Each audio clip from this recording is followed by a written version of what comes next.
9ရက်3လ2026အတွက်နောက်ဆုံးရဘောလုံးအားကစားသတင်းများ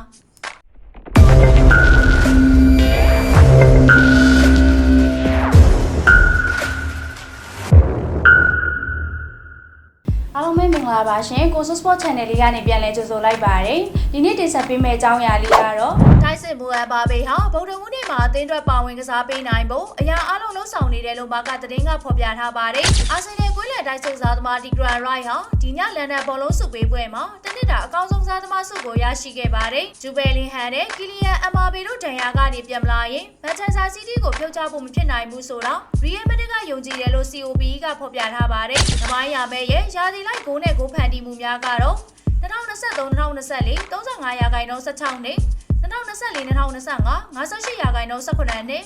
2025-2026 83ရာခိုင်နှုန်း18နှစ်တို့ပဲဖြစ်ပါတယ်။မန်စီးရီးနီးပြဘကွာဒီယိုလာကပြီးခဲ့တဲ့နှစ်တွေမှာ FA ဘလာဘိုလူပွဲပနက်ချိန်ကစားခဲ့ရလေဆီမီဖိုင်နယ်ပနက်ချိန်လေအများကြီးပဲဆိုလိုတာက FA ဘလာကကျွန်တော်တို့အတွက်အမြဲတမ်းအရေးပါပါတယ်ကျွန်တော်တို့နယူကာဆယ်ကိုခီးသွားပြီးနောက်တစ်ဆင့်တက်ရောက်သွားမှာပါအဲ့ဒါကတရားရခိုင်လို့သိကြပါတယ်လို့ဆိုလိုက်ပါတယ်မိုက်ကယ်အာဒီတာဟာလန်ဒန်ဘောလုံးစုပေးပွဲမှာတစ်နှစ်တာအကောင်းဆုံးနည်းပြစုကိုရရှိခဲ့ပါတယ်ရီယယ်မက်ဒရစ်အသင်းဟာဆယ်လာအသင်းရဲ့အိမ်ခွဲမှာရှစ်ပွဲစတိုက်အနိုင်ရခဲ့တဲ့တခုတည်းသောလာလီဂါအသင်းဖြစ်ပါတယ်ရီယယ်မက်ဒရစ်နဲ့ဝမ်ဟန်နည်းပြဟောင်းအဲဘာရိုအာဘီလိုအာက